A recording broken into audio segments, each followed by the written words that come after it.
you guys have on-topic questions first for the folks who are gathered? This might be more of a question for the Senate Minority Leader, but if any of you want to speak to this, can you tell me what the status of the biomass regulations are at this point, and what ended up happening with that in this process? So I'm happy to take the initial stab at it in that certainly there are varying opinions and different opinions about biomass and how it should be included in the calculation or the equation of how we develop renewable energy. With regard to the regulations, I am certainly not nearly as well qualified to address that as the Secretary is, and since she's standing right here, I'm pleased to defer to her. Well, thank you, Senator. The biomass regulations, I think you're referring to is the RPS update we have been working on, and we are currently taking a look at those biomass regulations in particular and talking with the committee about when they will be filed again with the committee. And how would that, at this point, I guess just for people out in Springfield, how could that possibly affect some proposed projects over there? Can you sort of elaborate on what the impact on the ground might be? So I don't know that I can comment on how the regulations will affect a specific project at this point, since they are still being developed. But that's, you know, we will be talking to the committee about how they will be refiled at this point. The committee did not have sufficient time before the end of the last legislative session to review them. Thanks. Governor, you mentioned wind power today, and Speaker Mariano was a pretty chunk of his speaking to the Boston Chamber yesterday. What's it going to take to make southeastern Massachusetts regional epicenter for the wind industry? Well, I think the first thing we need is a federal government that will actually approve some projects, okay? We spent the better part of the past 2 years working on our first procurement with the Trump administration, and I really do anticipate, and Senator Spilka spoke to this, that the Biden administration, by all accounts, appears to be a lot more enthusiastic about moving ahead with deepwater wind. And I do think, and I said this in my presser the other day, you know, while that process took too long, in my opinion, for a bunch of reasons, I do believe there was a ton of work done around some of the key issues that are legitimate ones that do need to be addressed if you're going to create a gigawatt industry along the eastern seaboard that have to do with things like fishing mitigation, national defense and security issues, travel lanes, sort of precedential decisions about, that's P-R-E-C-E, not S-I-D, precedential decisions about how you organize and place these big farms to deal with some of the issues associated with that. And I happen to think that at this point, we should be able to move pretty quickly. And we now have the first one before the current administration, but we also have a second one that will be pending before them not too long from now. And I fully expect the third one that we'll have will be in the mix probably in the next 18 months. The RFP just went to the DPU Yeah. for approval, so it should be kicking contracts in the fall. Combine that with what's going on in New York, New Jersey, Virginia, New Hampshire, Maine, Maryland. I mean, there's a lot of activity here. And I think the big thing is it's got to get started so that there is an opportunity to create a framework for enhancing our position as a player on a lot of the infrastructure and sort of assembly issues that are associated with developing the industry. But I think everybody's pretty aligned on trying to turn the South Coast into a big player in that space. Is there some specific legislation that needs to be done over the next year or two to set that region up to be maybe the Silicon Valley of the wind industry? I think it depends a little bit on what we think we can do with some of the federal money that's part of the, either that's going to be part of the infrastructure bill, which by all accounts is supposed to be very much about climate, or some of the money that came as part of the, or that will come as part of the ARP. It's quite likely that we also could do something here in Massachusetts, but generally speaking, the federal resources are so much more significant, they may be a better place for us to go, but I look forward to discussing that one with the speaker. I think we all have the same basic objective here, which is to make sure we take advantage of our first-in-the-nation proposal and procurement and make sure that we have in place the ability to benefit significantly from that economically. Anybody else? An off-topic question. Would you talk a little bit about how that Heinz Center, the FEMA vaccination site came about, why it took a couple months, how helpful you're expecting it to be, that kind of thing? Well, the Biden administration basically has sort of three big channels that they've been pursuing with respect to vaccination policy. The first is the retail pharmacy channel, which is a national channel, and for them really works because they can just move more and more product through that channel, and they know it's going to go immediately into people's arms, and I think you're going to continue to see that channel grow. The second channel is the community health center channel, which again, they can work with federally qualified community health centers. They think of those as part of their channel, and I think you'll continue to see that grow as well, not just as a channel to get people vaccinated, but also as a channel to work with folks at the state and local level and with community-based and faith-based organizations around equity, which is a big issue for them as it is for us. And the third channel that they're pursuing are these FEMA-sponsored mass vac sites. And they've set up a bunch of them around the country, and I fully expect they're going to set up a bunch more. And we applied, I want to say in February, it wasn't that long ago, for one of these designations, and the delegation was very helpful in supporting this initiative, and we expect that it's going to be operating by the end of the month. And it will come with federal support through FEMA. It will also come with vaccines, which, you know, the more of those we can get into Massachusetts, the better as far as we're concerned. And they'll plug right into the same pre-registration process that people are using on the state-operated sites.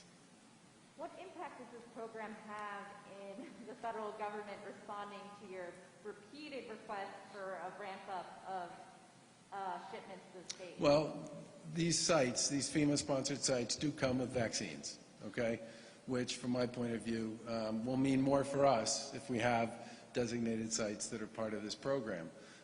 But they are going to continue to invest in a big way in both their retail pharmacy channel and in their federally qualified community health center channel. And the good news there is we have 27 federally qualified community health centers in Massachusetts, and we have a boatload of CVS's and other participants in that retail pharmacy program as well.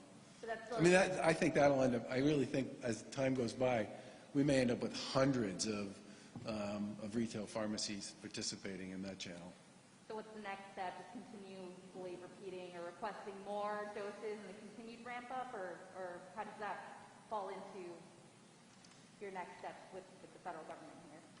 Well, they're making decisions. Can you be a little more specific about your question? I guess I'm wondering how satisfied you are by this, considering there's still a need for more vaccines to get to the state. We have enough capacity in Massachusetts to 2x or 3x the number of vaccines we're doing on a weekly basis right now, between the provider organizations, the existing hospital system that's operating, the regional collaboratives that we have in place, the mass vac sites, and the federal channels that are available. We could do twice as many as we do now, perhaps even 3 times as many. I would like to see, obviously, a lot more vaccine in that channel. I think everybody wants to see more vaccine in that channel. And I'm especially anxious to see a lot more of the J&J vaccine because it's a single dose and it doesn't require all the same issues around storage and prep and management that Pfizer and Moderna do. Pfizer and Moderna were there first, and thankfully they were. They're part of the reason why we now have 2 million people in Massachusetts who've gotten a first shot. But I think the big challenge going forward is states have created a lot of capacity here. The feds are continuing to build their channels, and we now have, here in Massachusetts, far more capacity than we have supply. And I would love to see the two of those things align. Governor, a regional vaccine provider just moved to the Big East. Are people going to be able to pre-register for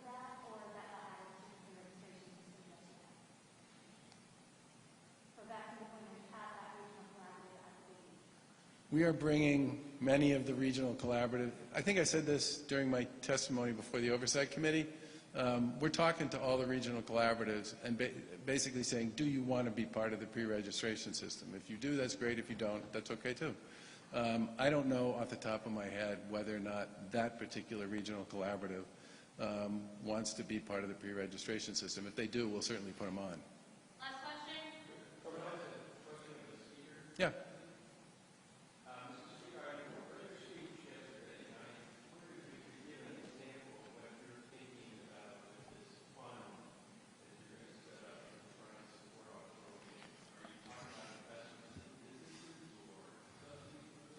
I'm sorry, I missed the first part of the question.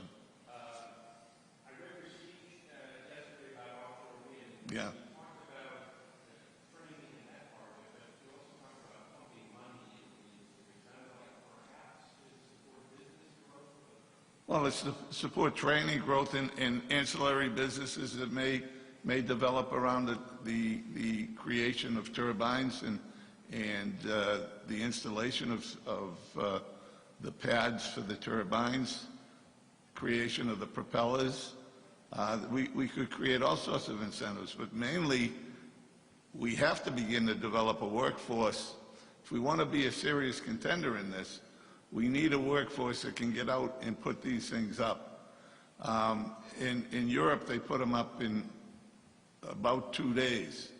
They're up and running within 2 days, and it's an amazingly quick process. Once the materials are built and they're stored next to in a deep water port, you can get them out and get them up. And it's an amazingly efficient process to put up a windmill and get it connected. The tough part is getting it from the windmill to the grid and into the homes. But those things are all things that are going to have to be looked at, and we're going to need money. If we want to be serious about being a hub and create an industry that looks like our biotech industry, we're going to have to be serious about putting some money into it. And that was the point of the comment. No. No, the industry will determine that. I'm not that smart. So we'll let the industry. Sorry to interrupt. Sorry, quick question about that same speech. You mentioned the need for credentials to help empower the workforce. What did you mean for that? What kind of skills need credentials that you want to see? All skills. The days of walking in with a resume that says I worked at Tubular Rivet for 7 years, and then I worked at Pneumatic Scales for 5 years. It's valueless now. People want to know, what can you do? Can you run a tool and die machine? Have you experience on a lathe? These are all skills that lead to jobs. And if you can certify that you have these skills, you can walk in and demand a rate that is market rate because you've proven that you're trained. No more will employers have to take a chance on you and say, well, maybe he'll work out, maybe he won't. Based on his resume, I'm not sure. That's what real skills credentialing is. And we have to look at the way we do job training in this Commonwealth. We spend a lot of money on job training and very little on skills training. So there are already certifications that exist, licenses. Would this be a new system or different type of skills you're talking about? no, it's not. I didn't invent anything. It's out there. It's starting to be used more and more. But we have to bring our job training programs to match what's going on in the marketplace. So.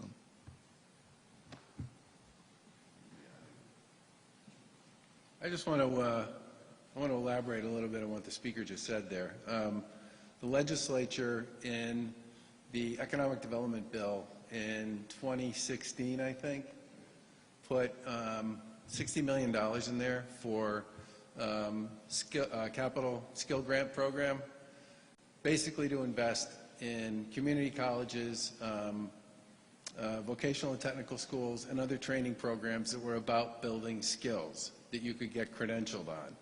And one of the elements that was required as part of this program was if you were an educational institution or a skill building institution that wanted to access one of these grants, you had to bring employers to the table who were actually bringing real money or in-kind contributions or a commitment to hire for people coming out of these programs. And I'm telling you, it was magic to watch how fast these programs would go up and how fast people would get skilled in them and how fast they would be out the door and employed by them. And it was exactly that that led to us filing our Career Technical Institute program to really turbocharge this stuff in our budget way, way, way, way back pre-pandemic in January of 2020. And I can't think of anything that's going to be more important for a lot of people coming out of this very difficult and troubling time with the impact that COVID has had temporarily and in some cases permanently on a variety of fields of work than creating a really muscular skill-building infrastructure with the legislature and with a lot of our skill-building and educational institutions so that people can get the skills that are going to be in demand in a big way as this economy reopens again to work and get paid well to work and to build a career. And for many people, it will just be an extension of where they were heading anyway, but for a lot of people, this is going to be different. And I tell you, back before the pandemic, the Lieutenant Governor and I went to Greater Lawrence Folk Tech, and they were one of the first demo sites we had for this Career Technical Institute, where they had career programs that had been sponsored by these grants that came out of this legislation with employers that were attached to them who are literally hiring every single kid that came out of the program. They also had, as part of this program, an after-school program for kids who couldn't get into the Voc-Tech school but who wanted to take part in classes at the Voc-Tech school and in skill-building opportunities that were consistent with where these jobs were coming from. And they were also running night programs. And every single one of those literally had employers just hovering over them, waiting for people to finish those programs, get their credential, and go to work for them. And there's a huge opportunity here if we get it right. And I'm really glad to hear the legislature at the leadership level talk about investing in this stuff. This can be really important. Governor, one more question on the climate bill. What do you and folks who talk with in the real estate development world think with the changes to the stretch code?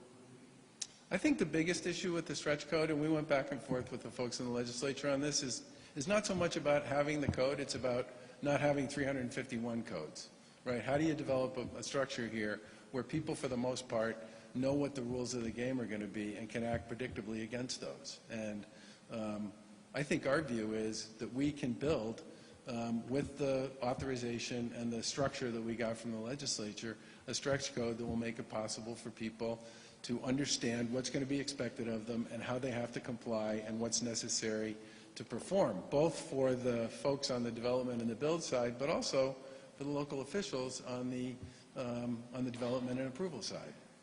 But I think that's a big opportunity for everybody. And I do think, because there will be predictability to it, I think it can help us deal with the affordable issue. I was so glad the legislature passed the Housing Choice Bill as part of the economic development bill that came through, because we need to build a boatload of housing, which, by the way, takes me back to the speaker's comment about skill building. There's going to be a lot of opportunity to build a lot of housing, and those are great jobs if you have the skills. And we should work real hard to make sure people do.